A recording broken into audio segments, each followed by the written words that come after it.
하나님 말씀 보시겠습니다. 우리가 함께 은혜 나눌 하나님 말씀은 시편 116편 9절에서 16절 말씀과 고린도후서 4장 13절에서 15절까지 말씀입니다. 우리가 함께 은혜 나눌 하나님 말씀은 시편 116편 9절에서 16절 말씀과 고린도후서 4장 13절에서 15절까지 말씀입니다. 함께 읽습니다. 시작. 내가 생명이 있는 땅에서 여호와 앞에 행하리로다. 내가 크게 고통을 당하였다고 말할 때에도 나는 믿었도다. 내가 놀라서 이르기를 모든 사람이 거짓말쟁이라 하였도다. 내게 주신 모든 은혜를 내가 여호와께 무엇으로 보답할까? 내가 구원의 잔을 들고 여호와의 이름을 부르며 여호와의 모든 백성 앞에서 나는 나의 서원을 여호와께 갚으리로다. 그의 경건한 자들의 죽음은 여호와께서 보시기에 귀중한 것이로다. 여호와여, 나는 진실로 주의 종이요 주의 여종의 아들 곧 주의 종이라. 주께서 나의 결박을 푸셨나이다. 아멘. 기록된 바 내가 믿었으므로 말하였다 한 것 같이 우리가 같은 믿음의 마음을 가졌으니 우리도 믿었으므로 또한 말하노라. 주 예수를 다시 살리신 이가 예수와 함께 우리도 다시 살리사 너희와 함께 그 앞에 서게 하실 줄을 아노라. 이는 모든 것이 너희를 위함이니 많은 사람의 감사로 말미암아 은혜가 더하여 넘쳐서 하나님께 영광을 돌리게 하려 함이라. 아멘. 우리도 믿었으므로 말하노라. 우리도 믿었으므로 말하노라 라는 제목으로 하나님 말씀 증거하도록 하겠습니다. 오늘 본문의 중심점은요, 시편의 성도가 나는 믿었도다 라고 한 믿음이고요, 사도 바울이 시편 성도의 고백을 인용해서 우리가 같은 믿음의 마음을 가졌으니 우리도 믿었으므로 또한 말하노라 한 믿음입니다. 따라서 여기에 모인 우리는 신구약 성도들이 가진 동일한 믿음을 가진 자들이어야 하고요, 그 믿음으로 말해야 되는 자들인 것이죠. 그러므로 우리는요, 지금 시편의 성도와 신약의 바울 사도가 어떠한 상황에서 믿음을 말하고 있는지를 살펴보면서 과연 우리가 그들과 동일한 믿음을 가졌는지, 그래서 우리도 믿음으로 또한 말하노라의 고백을 하고 있는지 우리의 믿음을 점검해 봐야 하는 거예요. 주 성령께서 복음의 말씀을 통해 역사하여 주셔서 우리 또한 신구약의 성도들과 같이 동일한 믿음을 가진 자로서 믿었으므로 말하는 자 되게 해주시기를 간절히 소원합니다. 먼저 시편의 성도가 어떤 상황에서 나는 믿었도다라고 이렇게 선언하고 있는지부터 살펴보도록 하겠습니다. 시편 116편 3절에서 4절 말씀입니다. 함께 했습니다. 시작. 사망의 줄이 나를 두르고 스올의 고통이 내게 이름으로 내가 환난과 슬픔을 만났을 때에 내가 여호와의 이름으로 기도하기를 여호와여 주께 구하오니 내 영혼을 건지소서 하였도다. 아멘. 자, 보세요. 지금 시편의 성도는 자신의 상황을요, 사망의 줄이 나를 두르고 스올의 고통이 내게 이름으로 내가 환난과 슬픔을 만났을 때라고 이렇게 진술을 하고 있어요. 사망의 줄, 스올의 고통이라는 표현으로 미루어 볼 때 지금 시편 기자의 상황은 회복할 가망이 없는 중병에 걸린 것으로 여겨지죠. 바로 이런 처지, 즉 내가 크게 고통을 당하였다라고 말할 때에도 시편의 성도는 나는 믿었도다라고 말하고 있는 것입니다. 근데 이어지는 말을 보면요, 본문 11절 함께 읽습니다. 시작. 내가 놀라서 이르기를 모든 사람이 거짓말쟁이라 하였도다. 아멘. 보시면 큰 고통을 당할 때에도 나는 믿었도다라고 말한 시편 기자가 내가 놀라서 이르기를 모든 사람이 거짓말쟁이라 하였도다라고 이렇게 말을 하고 있는데, 여러분 이게 무슨 뜻일까요? 루터는 로마서 주석 서문에서 시편 116편은 모든 사람들이 다 거짓말쟁이라고 선언하고 있다, 왜냐하면 아무도 자신의 마음으로부터 하나님의 율법을 지키고 있지 않기 때문이다 라고 말을 합니다. 즉 만물보다 심히 부패한 것이 사람의 마음이라는 것을 하나님의 율법이 고발하고 있기 때문에 사람은 다 거짓말장이라는 거예요. 따라서 이러한 사람은 의지할 것이 된다 못 된다? 못 된다라는 것이죠. 그러므로 여러분, 사람이 다 거짓말쟁이라고 말하고 있는 시편 기자의 말은요, 큰 환난 날에는 사람을 의지하는 것이 별 도움이 안 된다, 부질없다라는 의미인 거예요. 그래서 시편의 성도는 환난과 슬픔을 만났을 때에 뭐 하고 있습니까? 여호와의 이름으로 기도를 하고 있었던 것입니다.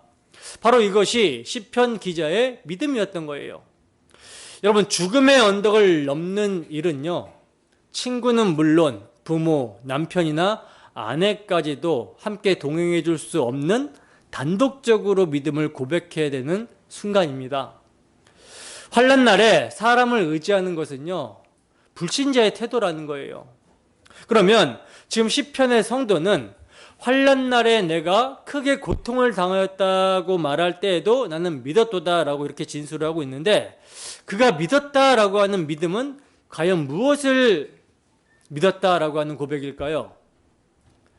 15절에 보면 그의 경건한 자들의 죽음은 여호와께서 보시기에 귀중한 것이로다라고 말하고 있는 것으로 볼 때 시편 기자는 메시아 언약을 믿었다라는 것이 분명합니다.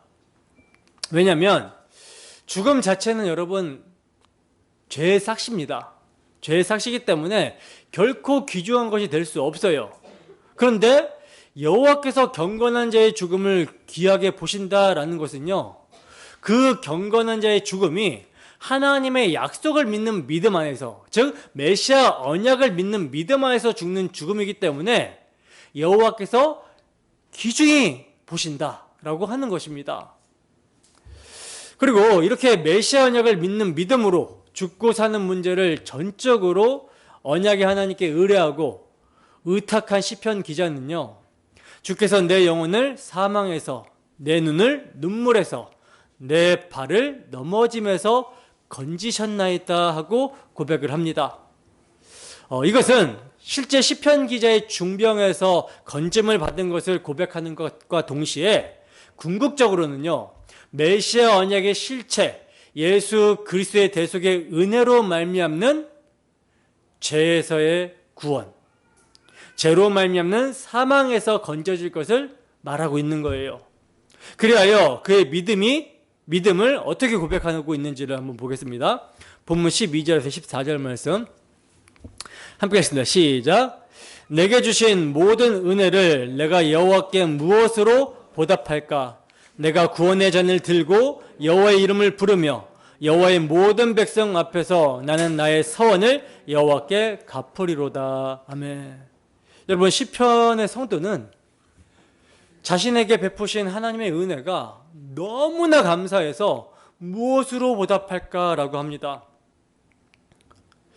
여러분, 우리가 하나님이 베푸신 은혜를 그 무엇으로 보답하고 갚을 수 있겠습니까? 그러나 정말 진정으로 받을 자격이 없는 자가, 받을 자격이 전혀 없는 자가 하나님으로부터 은혜를 받고 구원을 받게 되었다라는 것을 아는 자는요, 이러한 은혜에 보답하고자 하는 마음이 생길 수밖에 없는 거예요. 그리하여 시편의 성도는 내가 구원의 잔을 들고 여호와의 이름을 부르며 여호와의 모든 백성 앞에서 나는 나의 서원을 여호와께 갚으리로다라고 고백하고 있는 것입니다. 여기서 서원을 갚겠다라는 말은 뭡니까? 이제부터 내가 하나님만을 위해서 살겠노라 하는 다짐인 것이죠. 이 점이 내가 생명이 있는 땅에서 여호와 앞에 행하리로다라고 하는 진술에 나타납니다. 오늘날 우리식으로 말하면요, 복음에 합당하게 행하여 우리의 몸을 의의 병기로 주님께 드리는 삶을 살겠다라고 하는 다짐인 거예요. 근데 여러분, 이 시편의 성도가 그의 믿음으로 지금 누구를 계시하고 있는 걸까요?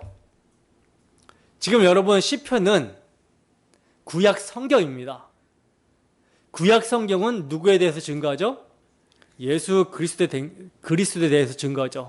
따라서 지금 시편의 성도는 그의 믿음으로 지금 예수 그리스도를 계시하고 있는 거예요. 믿음의 주를 계시하고 있는 것이죠. 따라서 시편 기자의 믿음은 장차 오실 예수 그리스도의 순환과 부활의 그림자가 되는 거예요. 예수 그리스도는 실제적인 죽음과 음부의 고통을 경험하셨지만 하나님 아버지께서 그를 죽은 자 가운데서 다시 살려내셨고, 그리하여 예수 그리스도를 통해 하나님의 참된 구원이 온 세상에 드러나게 되었다라는 거예요. 그러므로 십자가에 죽으시고 부활하신 예수 그리스도를 믿음으로 사는 자들, 그들은 그분의 죽음과 부활에 동참하게 되는 것입니다. 시편 기자는요, 메시아 언약을 믿음으로 그의 환난과 고통의 상황, 극한 중병의 고통 속에서 하나님이 회복시켜 주심을 통해 그리스도의 죽으심과 부활로 말미암는 죄에서의 구원, 사망의 원인인 죄로부터의 구원을 바라봤던 거예요. 히브리서 5장 6절에서 10절 말씀입니다. 함께 했습니다. 시작. 또한 이와 같이 다른 데서 말씀하시되 내가 영원히 멜기세덱의 반차를 따르는 제사장이라 하셨으니 그는 육체에 계실 때에 자기를 죽음에서 능히 구원하실 이에게 심한 통곡과 눈물로 간구와 소원을 올렸고 그의 경건하심으로 말미암아 들으심을 얻었느니라. 그가 아들이시면서도 받으신 고난으로 순종함을 배워서 온전하게 되셨은즉 자기에게 순종하는 모든 자에게 영원한 구원의 근원이 되시고 하나님께 멜기세덱의 반차를 따른 대제사장이라 칭하심을 받으셨느니라. 아멘. 보시면 예수님이 육체로 계실 때 자기를 죽음에서 능히 구원하실 이에게 심한 통곡과 눈물로 간구와 소원을 올렸다라고 말씀하고 있고요. 그의 경건하심으로 말미암아 하나님으로부터 들으심을 얻었다라고 히브리서 기자는 증거합니다. 지금 이게 누구에 대한 이야기예요? 그리스도에 대한 이야기죠. 그러니까 경건한 자의 죽음을 하나님께서 귀하게 여기신다라고 하는 이 죽음은 누구의 죽음입니까? 예수 그리스도의 죽음입니다. 1차적으로는 예수 그리스도의 죽으심이고 이로 말미암아 예수 그리스도 안에서 죽은 자들의 죽음을 귀하게 보신다라는 거예요. 그리고 그가 하나님의 아들이심에도 불구하고 그 고난의 순종, 즉 성육신과 대속의 삶과 대속의 죽음으로 순종함을 경험함으로 사람들의 죄를 사할 수 있는 흠없는 대속점을 되신가 온전한 대제사장 되심을 나타내셨던 거예요. 더 나아가 시편 기자가 내가 크게 고통을 당하였다라고 말할 때에도 나는 믿었도다라고 말한 그 부르짖음도 누구에 대한 계십니까? 예수 그리스도에 대한 계십니다. 여러분, 예수님께서 가장 큰 고통을 당하실 때가 언제입니까? 언제죠? 십자가에 달리실 때입니다. 물론 이 땅에서 성육신 하신 그 자체가 고통입니다마는 십자가 앞에서 제자들이 다 배신하여 돌아섭니다. 그리고 그 십자가 앞에서 정말 실오라기 하나 걸치지 않고 발가벗겨져서 가장 수치스럽고 가장 고통스러운 죽임을 당하신 거예요. 근데 그 고통스러운 죽임을 당하시는 가운데서도 주님은 나는 믿었도다라고 말했던 것입니다. 십자가에서 나의 하나님 어찌하여 나를 버리시나이까 라고 부르짖을 때도 그 나의 하나님을 믿었기에 이렇게 부르짖었다라는 거예요. 예수님이 십자가상에서 아버지로부터 완전히 버림을 받은 그때에도 예수님은 아버지를 믿는 거로 말했던 것입니다. 그렇게 예수님은 믿는 거로 아버지를 끝까지 믿음으로 십자가에서 죽으시고 그 죽으심으로 다 이루십니다. 아버지의 모든 뜻을 다 이루셨어요. 그래서 아버지는 하나님께서는 경건하신 자 예수님의 죽음을 귀하게 여기셔서 그를 살리십니다. 들으심을 받은 거예요. 살리십니다. 그러니까 예수님은 십자가에서 아버지로부터 자기 백성에게 버림을 받은 죽음으로 그 백성들에게 자신의 살과 피, 영원한 속죄와 생명을 주심으로 아버지의 뜻을 이루셨어요. 따라서 그 죽음이 아버지의 뜻을 따르고 성취하는 의로운 자의 죽음이며 경건한 자의 죽음이었기 때문에 하나님은 그를 사망 아래에 두지 않으시고 살리십니다. 바로 이때에 예수님은요, 택하신 백성을 짊어지시고 그들과 함께 살아나신 거예요. 바로 시편 기자는 자신의 극한 중병, 환난 가운데 메시아 언약을 믿음으로 장차 오실 그리스도를 바라보며 믿는다라고 말한 것이며, 이러한 자신의 믿음의 경험을 통해 예수 그리스도를 계시하고 있었던 것입니다. 자, 그러면 다음으로 사도 바울은 어떤 상황에서 우리가 시편의 성도와 같은 믿음의 마음을 가졌으니 우리도 믿었음으로 또한 말한다라고 고백을 하고 있는지 이것을 좀 살펴보도록 하겠습니다. 고린도후서 4장 8절에서 9절 말씀입니다. 함께 했습니다. 시작. 우리가 사방으로 우겨 낙심하지 아니하며 박해를 받아도 버림받지 아니하며 거꾸로. 지금 우리가 시편의 성도와 같은 믿음의 마음을 가졌다. 사방으로 우겨싸움을 당하고 있는 거예요. 꾸러뜨림을 당하는 그러한 상황입니다. 그런데 말씀하고 있고, 버림받지 않았다라고 말씀하고 있고, 망하지 않는다라고 하면서 우리가 시편의 성도와 같은 믿음의 마음을 가졌으니 우리도 믿었으므로 또한 말하노라 하고 이렇게 선언하고 있는 것입니다. 그러면 바울 사도는 그러한 극한 상황에서 무엇을 믿는 거로 말한다라고 하는 것인가? 본문 14절입니다. 함께 읽습니다. 시작. 주 예수를 다시 살리신 이가 예수와 함께 우리도 다시 살리사 너희와 함께 그 앞에 서게 하실 줄을 아노라. 아멘. 보시면 극한 상황에서 바울 사도의 믿음으로 말하는 것은요, 주 예수를 다시 살리신 이가 예수와 함께 우리도 다시 살리사 너희와 함께 그 앞에 서게 하실 줄을 아노라 한 믿음이라는 거예요. 이것을 풀어서 말씀드리면요, 첫째는 예수 그리스도께서 우리 죄를 위하여 죽으시고 다시 사신 것을 믿는 믿음이고요, 둘째는 주 예수를 다시 살리시니까 예수와 함께 우리도 다시 살리실 것, 즉 순교를 당한다라고 할지라도 다시 살리신다라는 것을 믿는 믿음입니다. 그리고 셋째는 너희와 함께 그 앞에 서게 하실 줄을 믿는다라고 하는 구원의 확신이에요. 여러분, 믿음의 경주자들의 궁극적인 목적이 어디입니까? 그 앞에서, 즉 하나님 앞에 서게 되는 것이죠. 사도는요, 환난 가운데서 이를 확신하고 있는 거예요. 이를 믿는 거로 말하고 있는 것입니다. 여러분, 이 점에서 구약의 성도와 신약의 성도 간에는 믿음의 마음은 같으면서도 믿음의 내용에는 진부를 보이고 있다는 것을 알게 되죠. 왜냐하면 시편의 성도의 나는 믿었다라고 하는 믿음은요, 그림자와 모형인 메시아 언약을 믿음으로 자신의 죽고 사는 환난의 문제에서 장차 오실 그리스도의 죽으심과 부활을 바라봤다면, 신약의 바울 사도가 우리도 믿었으므로 또한 말하노라 한 믿음은요, 그 메시아 언약의 실체이신 주 예수의 대속의 죽음과 이를 확증하는 부활에 근거한 믿음이었다라는 거예요.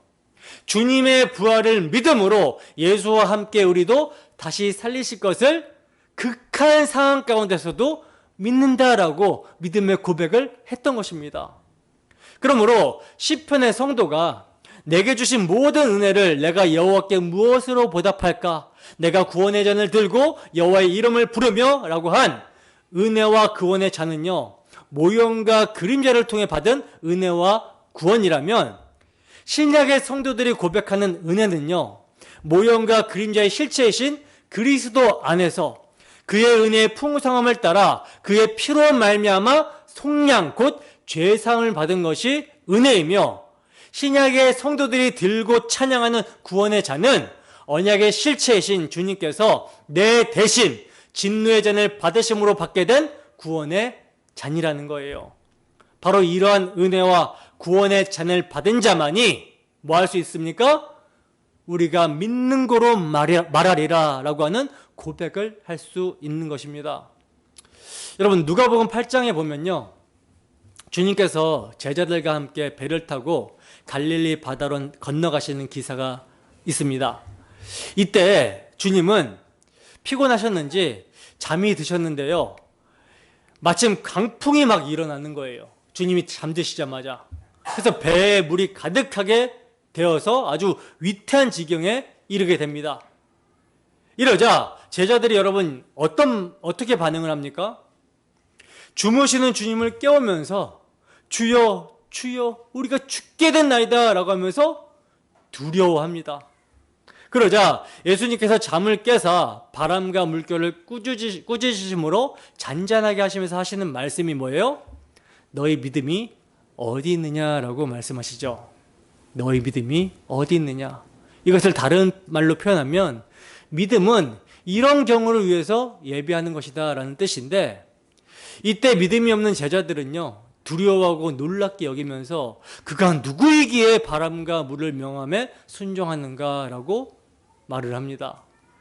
여러분, 왜 제자들은 주님과 함께 있으면서도 광풍으로 인하여 두려워했던 것입니까?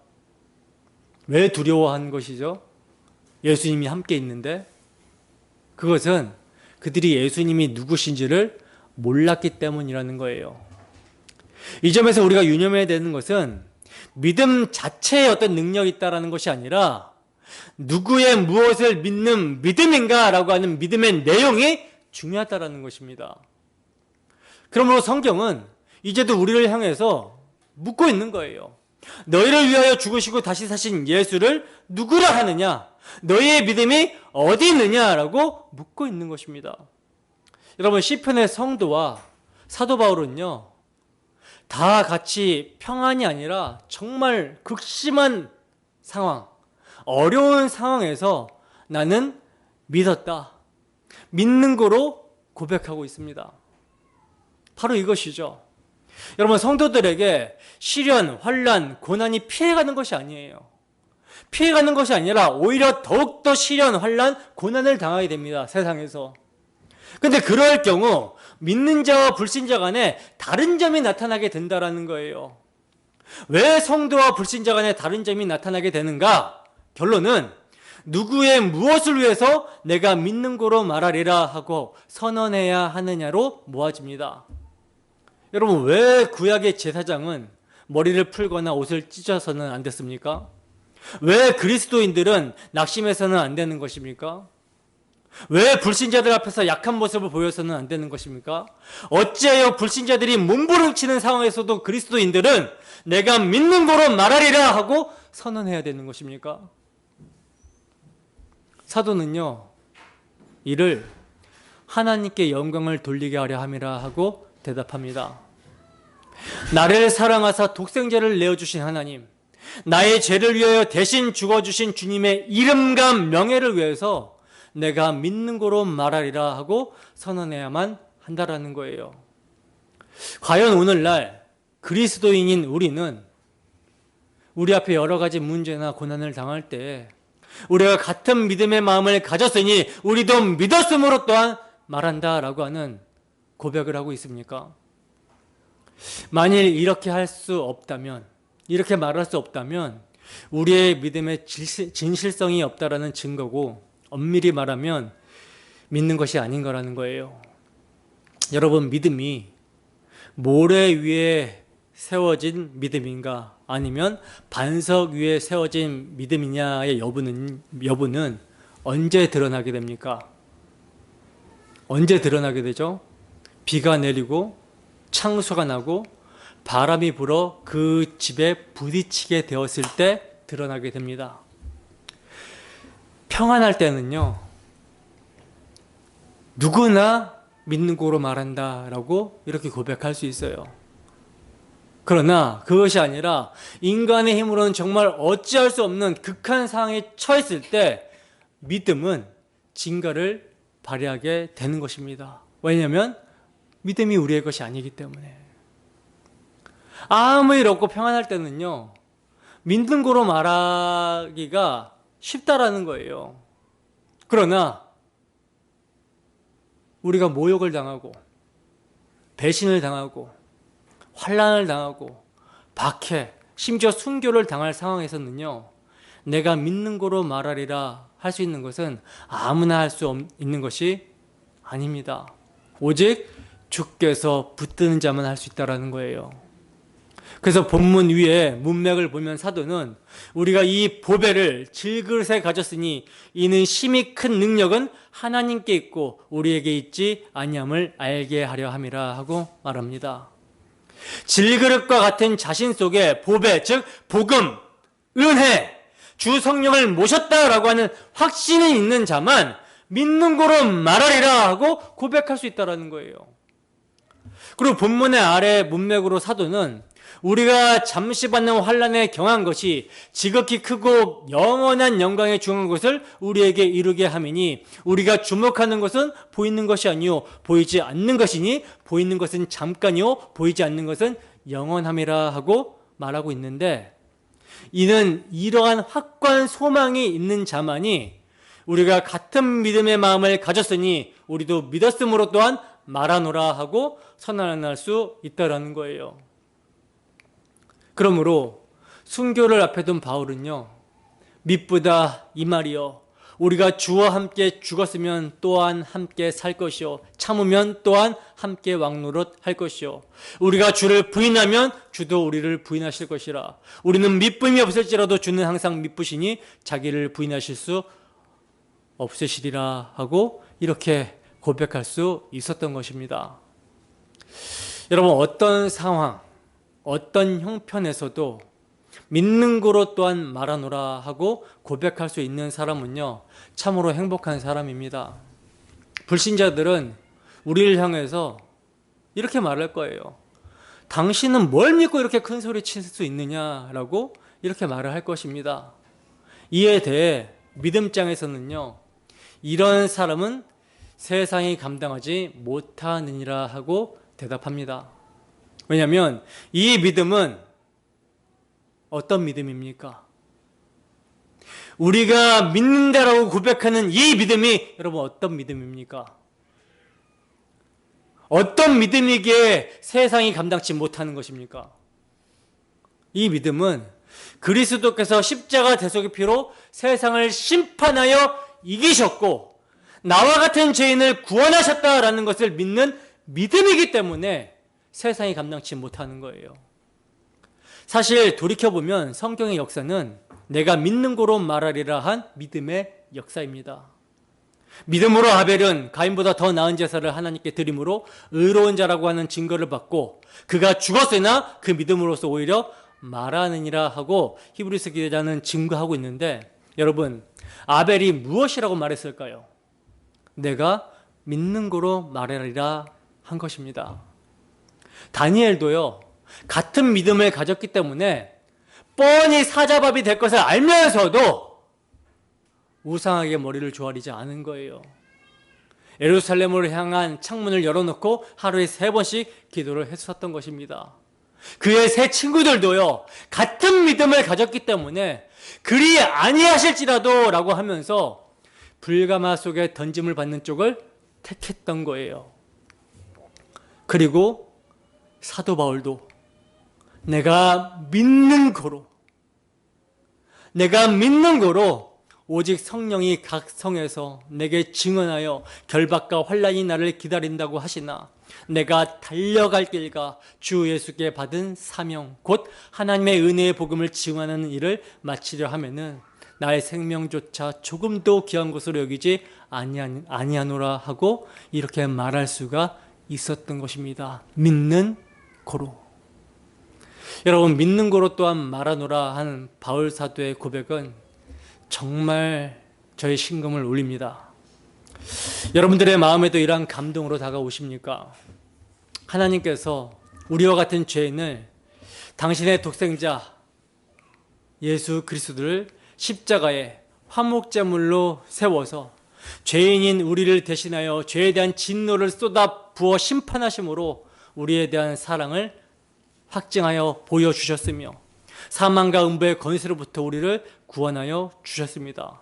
그렇다면 우리도 구원의 잔을 들고 내게 주신 모든 은혜를 무엇으로 보답할까라고 하는 감격으로 내가 믿는 거로 말하리라, 이렇게 선언할 수 있어야 되지 않겠습니까?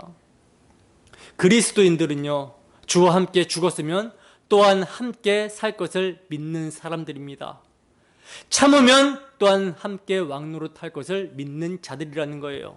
그렇다면 죽음 앞에서도 내가 믿었으므로 말하였다 한 것과 같이 우리가 같은 믿음의 마음을 가졌으니 우리도 믿었으므로 또한 말하노라 하고 이러한 고백을 할 수 있어야 되는 것입니다. 그리스도인의 모든 삶은 우리를 대속하신 예수 그리스도의 십자가와 이를 확증하는 부활을 믿는 믿음으로 나타나야 한다라는 거예요. 우리도 믿었으므로 또한 말하고 우리도 믿었으므로 구원의 잔을 들고 찬양하며 주를 위해 살고 주를 위해 죽는 것입니다. 여러분, 오늘날 시대는요, 우리도 믿었으므로 또한 말하노라 하고 고백하며 살아가는 사람이 너무도 그리운 시대입니다. 여러분들은 어떻습니까? 바울 사도는요, 그의 사랑하는 아들 디모데에게 권면을 할 때 항상 너는 달라야 된다라고 권면합니다. 그래서 서신서를 보면 그러나 너는 달라야 된다라고 말을 하고 있어요. 다른 그리스도인들은 어찌하든지 간에 그러나 나는 달라야 된다라는 그런 마음을 여러분들이 가지셔야 됩니다. 말세의 마지막 때 예수님께서는 믿음을 보시겠느냐라고 하셨습니다. 믿음을 찾아보기에 힘든 시대 가운데 우리가 있어요. 이때 참으로 우리 디아스포라 모든 성도 여러분들은 어떤 상황, 어떤 형편에서도 나는 믿는 거로 또한 말하노라 하는 고백이 있기를 소원합니다. 그리고 이 믿음으로 정말 구원의 잔을 들고 찬양하며 우리를 구원하신 주 예수를 위하여 헌신하는, 달려가는 우리 모두가 되기를 주님의 이름으로 축원합니다. 함께 찬양하며 기도하겠습니다.